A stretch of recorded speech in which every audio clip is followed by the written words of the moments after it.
ठीक है, जिसको हम लोग और क्या बोलते हैं, इंडिसेस। इस चैप्टर को अगर तुमको कमांड में करना है, सबसे इंपॉर्टेंट है फॉर्मूलाज याद करोगे, लॉज याद करोगे। बिना लॉज के क्वेश्चंस नहीं हो पाएंगे। समझ में आ रहा है? तुम लोग स्टार्ट कहाँ से करेंगे? लॉज से। कहाँ से? लॉज। पहला लिखेंगे, हेडिंग डाल देंगे लॉज, और पहला लिखेंगे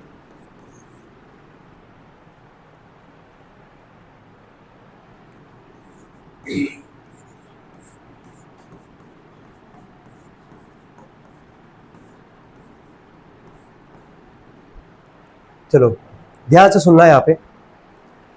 क्या देखो, a अपॉन बी है यहाँ पे, a अपॉन बी पावर क्या है? p।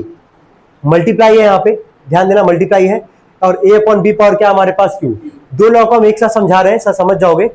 यहाँ भी ये लिख रहे हैं a upon B power p, divide का सिंबल दे रहे हैं यहाँ पे, और यहाँ लिख रहे हैं a अपॉन बी पावर लिख रहे हैं q। ठीक है, तो देखो a अपॉन बी को हम बोलेंगे बेस। क्या बोलेंगे? बेस। तो अगर बेस बोलेंगे समझ जाओगे हम क्या बोलना चाह रहे हैं। ठीक है, क्या पहले वाले में क्या बेस सेम है कि नहीं? दोनों में जरा चेक करो तो। a अपॉन बी यहाँ पे भी है, a अपॉन बी यहाँ पे भी है, क्या बेस सेम हमारा? अगर बेस सेम और बीच में साइन क्या है? मल्टीप्लाई। क्या है? मल्टीप्लाई। अगर बेस सेम होगा और मल्टीप्लाई होगा तो पावर करोगे ऐड। क्या करोगे? ऐड करोगे। तो बेस को एक बार लिख दोगे और पावर को जोड़ दोगे, क्या लिख दोगे? p plus Q. क्या लिख दोगे? p plus Q. पहला समझ में आ रहा है कि नहीं ये बताओ। अगर बेस सेम है हमारा, है ना, अगर बेस सेम है, पावर डिफरेंट है हमारा, और बीच में साइन मल्टीप्लाई नहीं, क्या है? डिवाइड। क्या है? डिवाइड। तो मल्टीप्लाई में पावर ऐड होता है और डिवाइड में पावर क्या होगा? सब्ट्रैक्ट होगा, p माइनस में q। क्या पहला दो लॉ क्लियर है सबको? नोट करेंगे इसको।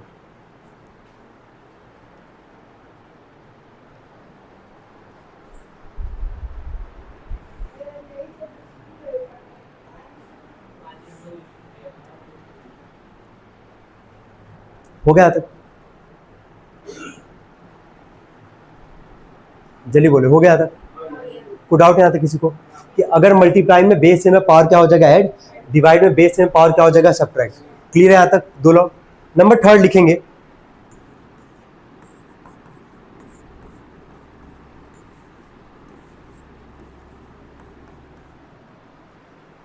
चलो देखो, बेस क्या हमारा? a अपॉन बी है। बेस पे पावर तुमको क्या दिख रहा है? पहले ये बताओ। p। बेस पे पावर क्या है? p। और क्या इस पावर पे भी पावर तुमको दिख रहा है? क्या है? q। तो अगर किसी बेस पे कुछ पावर है और पावर पे भी अगर पावर है तो दोनों पावर का कर लोगे मल्टीप्लाई। क्या कर लोगे? मल्टीप्लाई। तो बेस लिख दोगे एक बार a अपॉन बी, और पावर का जब मल्टीप्लाई करोगे p में q का क्या लिख दोगे? pq। क्या लिख दोगे? pq। थर्ड लॉ लिखे,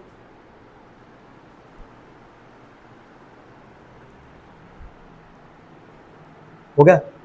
चलो नंबर फोर्थ लिखेंगे,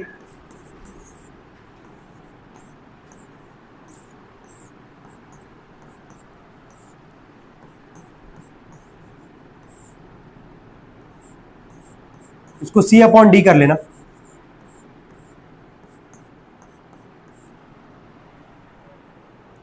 a upon B power p into में c upon D power p। हो गया यहां तक? अब एक बार जरा चेक करो, क्या बेस डिफरेंट है क्या हमारा? चेक करो, क्या बेस डिफरेंट है हमारा, लेकिन क्या सेम है? पावर।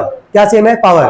तो जब बेस डिफरेंट होगा, पावर हमारा सेम होगा ना, तो बेस का कर लोगे मल्टीप्लाई। क्या कर लोगे? मल्टीप्लाई। तो चलो बोलो, ऊपर का ऊपर मल्टीप्लाई करो। ए में सी का क्या आ जाएगा? AC, और बी में डी का BD।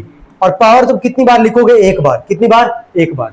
समझ में आ रहा है? चौथा लॉ क्या कहता है हमारा कि अगर बेस डिफरेंट होगा, पावर सेम होगा, तो बेस का क्या कर लोगे? मल्टीप्लाई। और पावर कितनी बार लिखोगे? एक बार। कितनी बार? एक बार। हो गया? पांचवा लॉ लिखेंगे,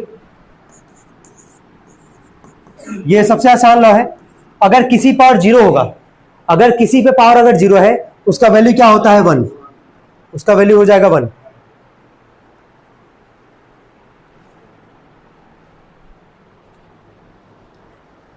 हो गया तक? लास्ट वाले लॉ पे आते हैं।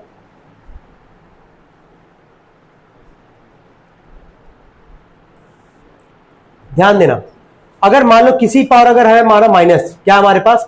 माइनस। अब -1 -2 कुछ भी हो सकता है, फर्क उससे नहीं पड़ेगा। अगर किसी बेस पे अगर कुछ पावर है हमारा माइनस, लॉ ये कहता है कि पावर माइनस से हटाना है, पॉजिटिव बनाना है। माइनस से क्या बनाओगे? पॉजिटिव। तो माइनस से पॉजिटिव कैसे बनाते हैं? बेस को रेसिप्रोकल करके। क्या करके? रेसिप्रोकल। तो a अपॉन बी का उल्टा क्या होगा? b अपॉन ए। और पावर 1 है तो 1 लिखो ना लिखो कोई फर्क नहीं पड़ेगा। ध्यान से सुनना, पावर यहाँ क्या था 1 था ना, तो 1 लिखो पावर ना लिखो कोई फर्क नहीं पड़ेगा। लेकिन अगर मान लो 2 होता तब तो लिखना पड़ता है। यहाँ पे क्या लिखते हैं इसको, b अपॉन ए पावर क्या लिख देते, 2 लिख देते। तो अगर 1 है अगर माइनस में अगर 1 है तो बस माइनस के लिए रेसिप्रोकल कर लो, 1 लगाओ ना लगाओ कोई फर्क नहीं पड़ेगा वहां पे, ठीक है। चॉइस तुम्हारा होगा। 6 लॉ में कोई दिक्कत किसी को?